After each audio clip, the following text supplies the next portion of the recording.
Okay students, तो last lecture में हम लोगों ने कुछ इस प्रकार से क्वेश्चन किए थे कि दो रेशनल नंबर आपको दी होंगी और उन दो रेशनल नंबर के बीच में 10 रेशनल नंबर रिप्रेजेंट करना या उन दो रेशनल नंबर के बीच में 3 रेशनल नंबर रिप्रेजेंट करना। ठीक है, तो वो क्वेश्चन हो गए हमारे। अब आज हम क्वेश्चन करने जा रहे हैं insert 100 rational numbers between -3/13 and 9/13। ये दो रेशनल नंबर आपको दी हुई हैं। ठीक है, इनके बीच में आपको आज 100 रेशनल नंबर्स रिप्रेजेंट करना है। ठीक है, तो चलिए इसको करते हैं हम लोग। ठीक है,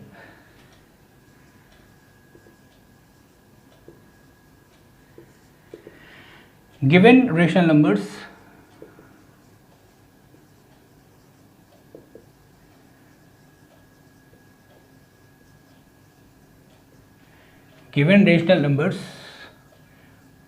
-3/13 एंड 9/13। ठीक है, अब देखिए यहाँ पे आपको दो रेशनल नंबर दी हुई है और आपको 100 यानी कि 100 रेशनल नंबर्स रिप्रेजेंट करना है इनके बीच में। ठीक, सबसे पहले हम देखेंगे कि इन दोनों रेशनल नंबर्स का डिनोमिनेटर सेम है या नहीं है। अगर सेम है तो अच्छी बात है, और अगर सेम नहीं है तो हम उसमें एलसीएम लेकर के उसको हम सेम कर लेंगे। ठीक है, इक्वल कर लेंगे। यहाँ पे डिनोमिनेटर देखिए सेम है,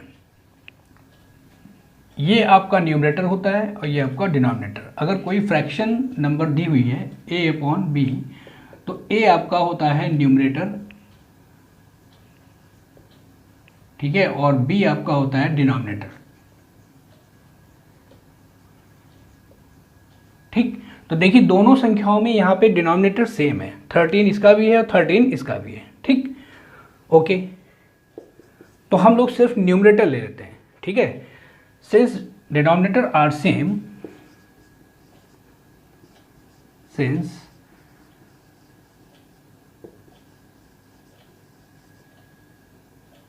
denominators are same, ठीक है, of the numbers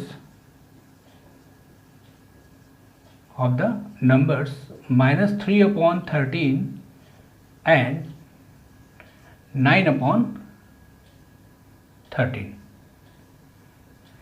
Since denominators are same of the numbers -3/13 and 9/13, ठीक है, then we take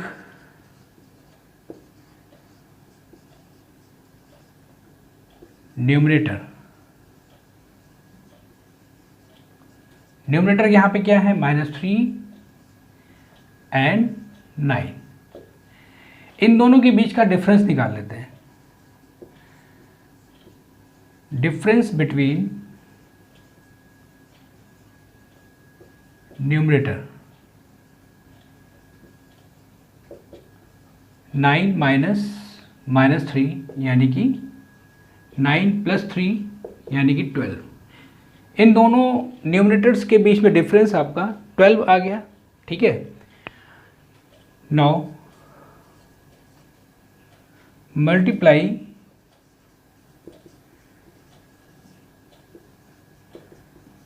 विथ, अब देखिए हमें एक ऐसी संख्या से मल्टीप्लाई करना है जिससे कि हमें 100 के करीब हम लोग पहुंच जाएं या 100 से थोड़ा ज़्यादा हो जाए। अगर हम इसमें 8 का मल्टीप्लाई करेंगे या 9 का मल्टीप्लाई करेंगे तो ये 100 से ज़्यादा आ जाएगा। ठीक है, ठीक, तो हम लोग, लेकिन 8 और 9 भी थोड़ा कॉम्प्लिकेटेड हो जाएगा। इससे अच्छा है कि हम लोग 10 का मल्टीप्लाई कर लेते हैं। ठीक है, मल्टीप्लाई विथ 10। जब मल्टीप्लाई करेंगे हम 10 का तो ये आपका हो जाएगा 12 × 10 यानी कि 120। 120 ये आपको बताएगा कि आपको इतनी रेशनल नंबर्स इन दोनों के बीच में लगभग मिल सकती हैं। ठीक है, चलिए, तो यहाँ पे हमको ये समझ में आ गया कि हमें 10 का मल्टीप्लाई करना है। ठीक, now we take the numbers. Okay, इसको हटा देते हैं, हटा दें। ठीक है,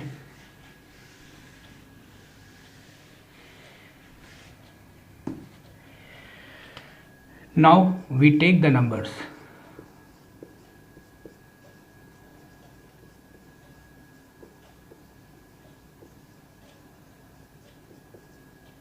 -3/13, ठीक है, -3/13, इसको हम लिख सकते हैं -3 × 10/13 × 10, ये आपका आ गया -30/130, ओके। एंड 9/13 को ले लेते हैं।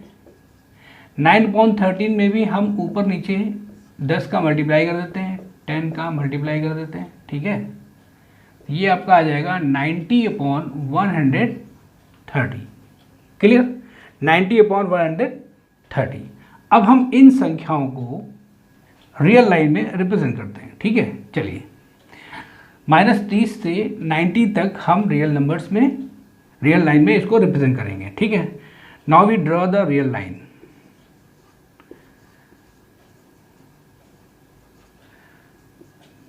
Now we draw the real line. हम रियल लाइन को रिप्रेजेंट करते हैं, देखिए, ठीक है। ये आपका 0 -इनफाइनाइट से +इनफाइनाइट, ठीक, 1 2 3 4 डैश डैश डैश, ठीक है, 69 70 71 72, ठीक है, डैश डैश डैश डैश 90 तक लेंगे। न्यूमरेटर यहाँ पे -30 है, यहाँ पे 90 है, 91 dash dash dash +infinite, clear. इस तरफ आते हैं तो -1 -2 -3, ठीक है, डैश डैश डैश -28 -29 -30, ठीक है, डैश डैश डैश -इनफाइनाइट, ठीक। तो रियल लाइन में हमने ये नंबर्स रिप्रेजेंट कर दी। तो -30 और 90 के बीच में बात करते हैं, -30 और 90 के बीच में, ठीक। -30 और 90 के बीच में कितने इंटीजर्स हैं? 1 से लेकर 29 तक। इधर माइनस में -1 -2 -3 डैश डैश -29 तक ये इंटीजर आपके हो जाएंगे 29 इंटीजर्स हो गए, ओके ओके। एक आपका हो गया 0, और 1 से लेकर के 90 के जस्ट पहले तक 89 तक कितने इंटीजर्स हो जाएंगे? 1 से लेकर 89 तक 89 हो जाएंगे, ठीक है। तो यहां पे टोटल कितने इंटीजर्स हो गए? Total number of integers, total number of integers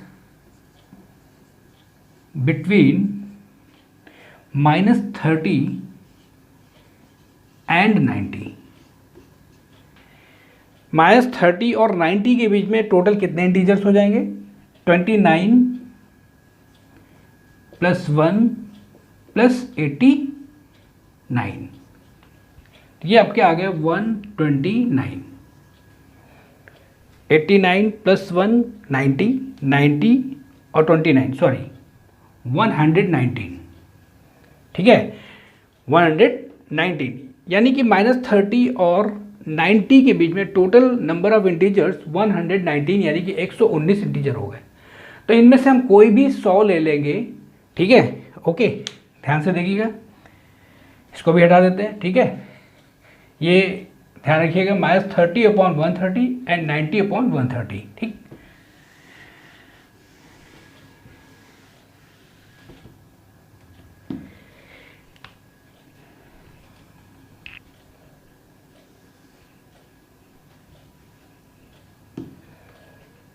okay, तो 119 टोटल इंटीजर होंगे -30 और 90 के बीच में, ठीक।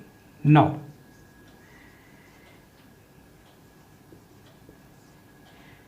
एनी इंटीजर्स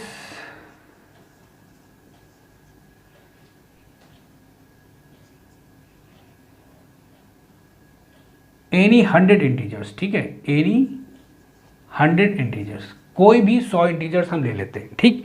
जैसे हम -29 से स्टार्ट करते हैं, any 100 integers between -30 and 90।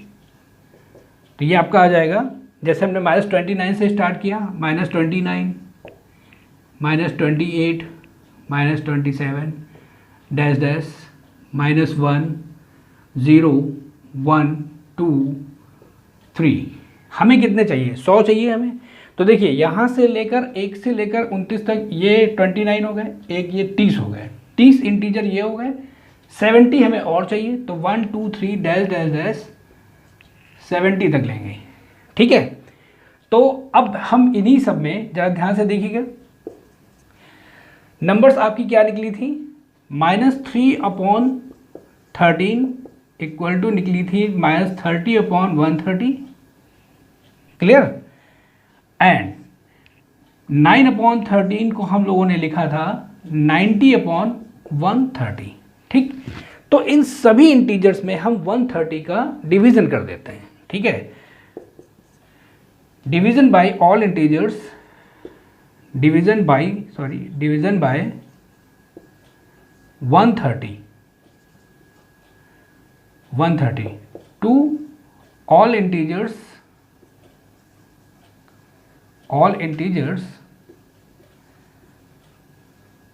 between -30 and 90, ठीक है। सभी इंटीजर्स में हम 130 का डिवाइड कर देंगे, और हम कोई भी 100 लेते हैं तो मतलब हम सिर्फ इन 100 की बात करने वाले हैं, ठीक है। तो -29/130, clear, comma, -28/130, comma, -27/130 dash dash dash -1/130, और 0/130 करेंगे तो वो 0 ही होगा, 1/130, 2/130 डैश डैश डैश 70/130, ठीक है, डैश डैश डैश 89/130, क्लियर। हम इनमें से कोई भी 100 फ्रैक्शन ले लेंगे, देन बिटवीन, अब आते हैं हम लोग, ठीक है, समझ में आ गया। तो अब हम लोग क्या लिखने वाले हैं यहाँ पे, देखिए, -30/, देन बिटवीन, ये एक क्रम हो जाएगा। अगर हम ऐसे लिखेंगे,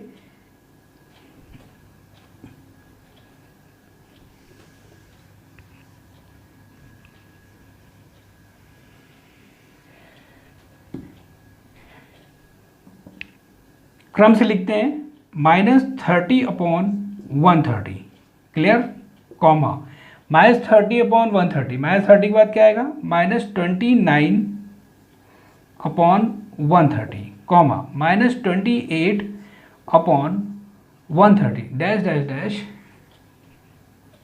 क्लियर, -1/130, 0/130 मतलब 0, 1/130, 2/130 dash dash dash 70/130, 71/130 dash dash dash 89/130, comma, 90/130, ठीक है। अब आप गौर से देखिए, -30/130 और 90/130 के बीच में कितनी संख्या निकली थी? 119। यहाँ से लेकर के यहाँ तक आपकी 119 संख्याएं निकली थी, रेशनल नंबर, और ये सभी रेशनल नंबर होंगी। -30/130 को अब हम इसको हटा देते हैं, ठीक है।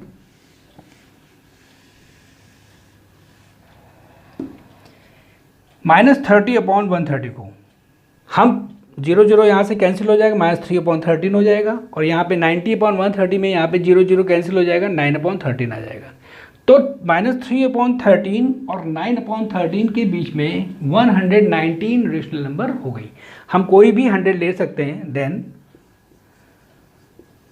एनी 100 रेशनल नंबर एनी 100, यहाँ पे इंटीजर्स हम इसलिए कह रहे हैं क्योंकि यहाँ पे -30 से 90 के बीच में लिया था, कोई भी 100 इंटीजर ले सकते हैं। वैसे ही हम यहाँ पे एनी 100 रेशनल नंबर्स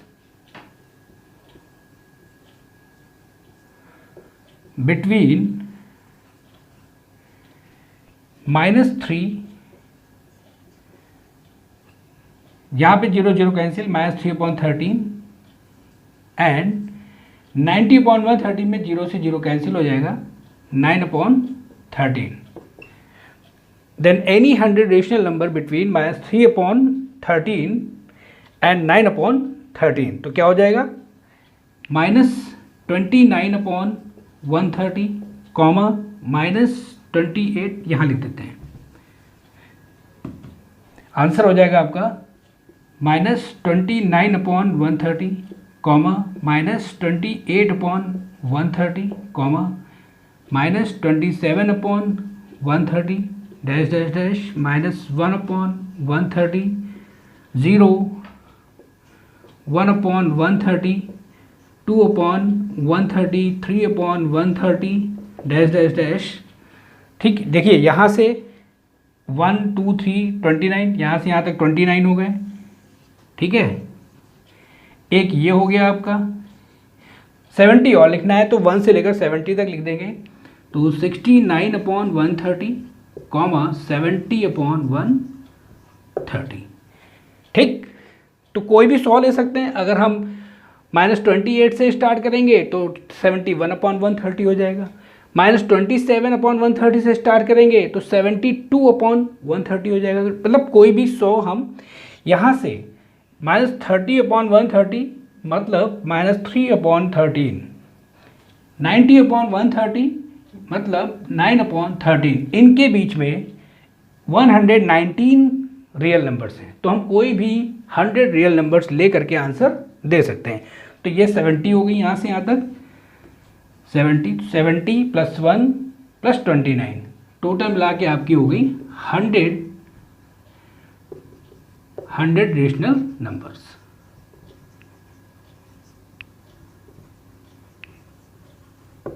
क्लियर, आ गया समझ में? तो ये जब बहुत ज़्यादा संख्याएं हमें निकालनी हो तो हमें इस प्रकार से कुछ मेथड का प्रयोग करना पड़ता है। ठीक है, चलिए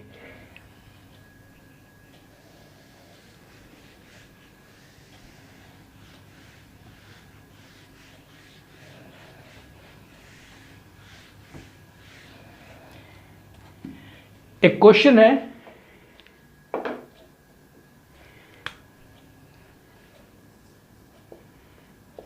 is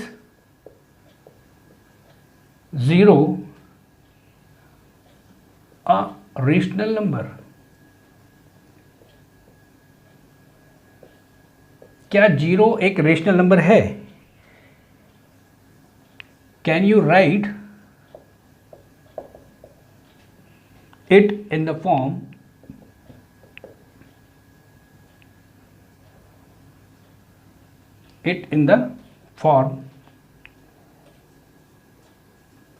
P/Q, where P and Q are integers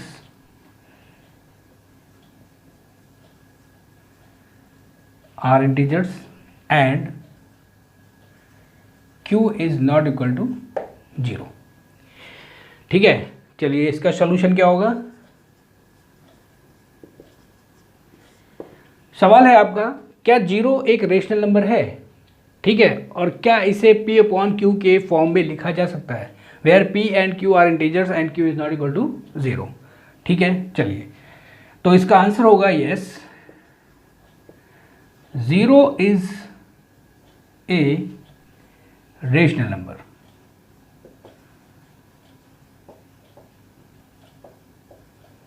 zero is a rational number, और 0 को हम लिख सकते हैं, दैट इम्प्लाइज 0/a। 0 में हम किसी भी संख्या का भाग करें, किसी भी नंबर का भाग करें, किसी भी इंटीजर का भाग करें तो 0 ही आएगा। ठीक है, तो 0 ही आएगा where a belongs to z, a एक इंटीजर होगा and a is not equal to 0।